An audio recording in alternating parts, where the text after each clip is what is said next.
Y relataremos la primera parte de El viaje primitivo, la historia de Don Juan, según Médano Blanco y según Bastian, autor del libro Viaje primitivo. ¿Vos? ¿Vos querés saber toda la verdad? Por supuesto que me interesa, pero no comencés a dar vueltas y vueltas en espiral y porque sé de tus viejas mañas. Contame sin dilación. Te voy a contar todo detalladamente. Voy con lo relativo a la energía. Estupendo, le dije. Creo que será lo más interesante. Me intriga considerablemente. Respondió, no creas, todo es importante y está íntimamente encadenado. Empezaré por el principio. Empezar por el principio. Comenzó con referencia certera al descubrimiento del lugar. Su voz fluía cual un torrente fulminante. Liberaba ideas, sensaciones y deseos. Gesticulaba con las manos y su cara a medida que avanzaban sus palabras. Contó la original historia de Don Juan, un viejo amigo, asiduo visitante del Parador, una leyenda viviente. En enero de 1947 se encontraba solo cazando en la zona de Médanos Blancos. Experto en esas lidias, buscaba como presas liebres, mulitas y perdices. Era un mediodía quemante, esos en el que el sol derritía el oro si lo tuviera, e hirviría el agua si la hubiera. La brega era dura, su caminata fue extensa por aquellos médanos desiertos. Hizo un alto en el camino, pues la inclemencia del clima lo había agotado como nunca. Resultó muy áspera la exigencia. Le pesaba hasta el alma las botas que calzaban, que eran muy justas y apretaban tanto sus pies que ya no soportaba el dolor. Lo estaban matando las dichas botas. La cintura le dolía de tal manera que parecía partir su cuerpo en dos. Aflojó el cinturón del pantalón para aliviar su cintura y finalmente, extenuado, se dejó caer boca arriba, desparramado como una bolsa de papas, inanimado en uno de los cientos médanos existentes allí. Su escopeta Winchester de doble calibre 16 quedó a un costado. El astro sol, que brillaba como nunca, seguía dando a pleno.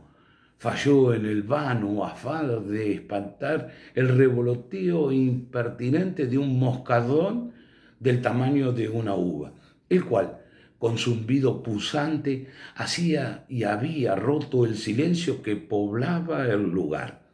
Al cabo de un intervalo de tiempo que no superó los 3 o 4 minutos, comenzó a sentir algo distinto en su cuerpo, una rara sensación benéfica, por lo cual recuperó sus energías con total celeridad.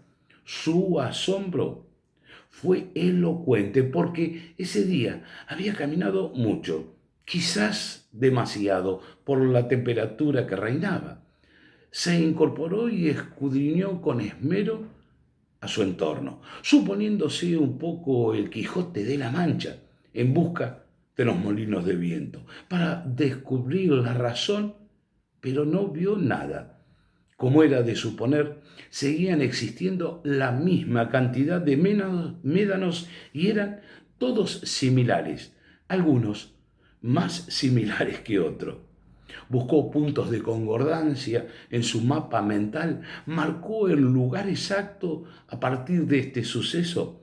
Se llamó a guardar discreción por el temor, primero al descreimiento y luego a que se pusiera en duda su salud mental en las habladurías de los vecinos, pues en un pueblo chico el infierno es grande.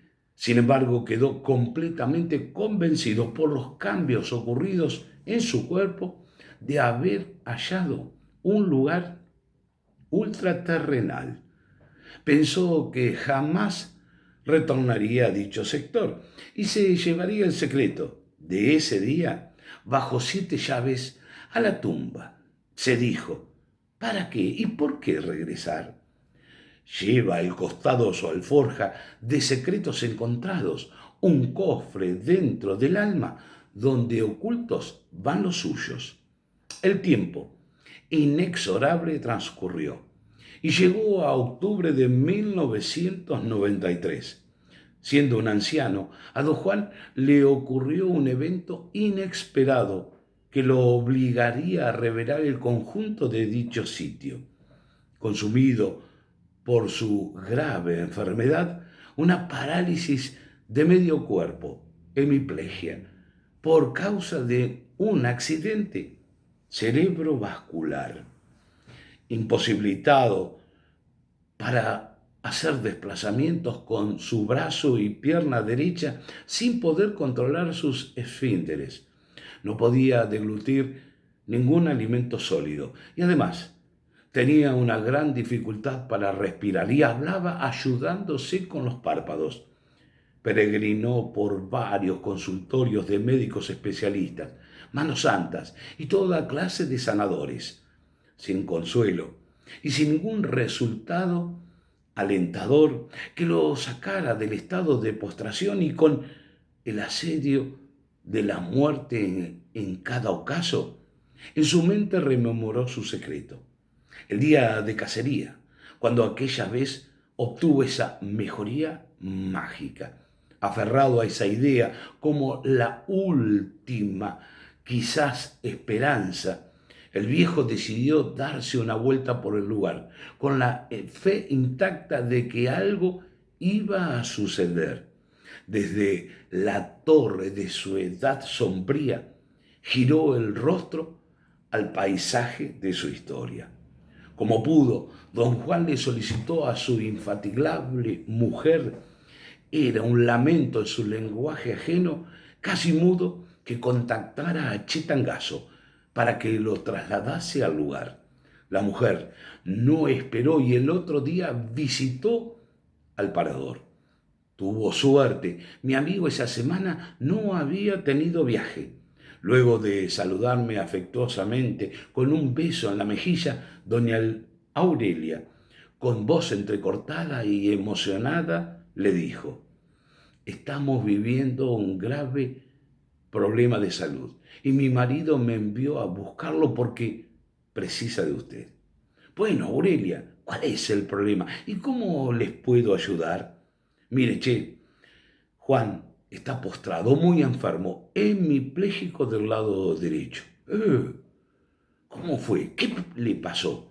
Preguntó azorado Chetangazo.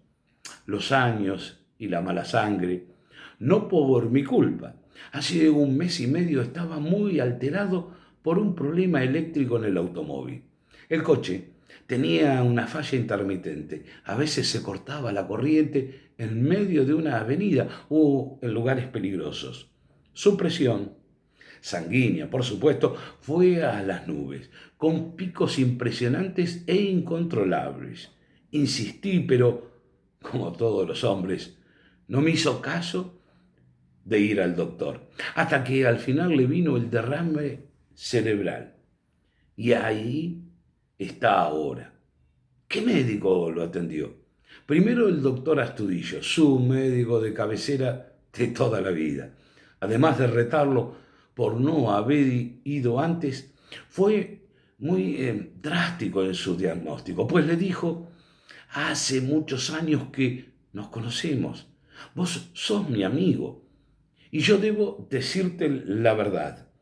Ordené que sea necesario hagas con tus papeles y haré el testamento y que hagas el testamento porque de esta no zafás.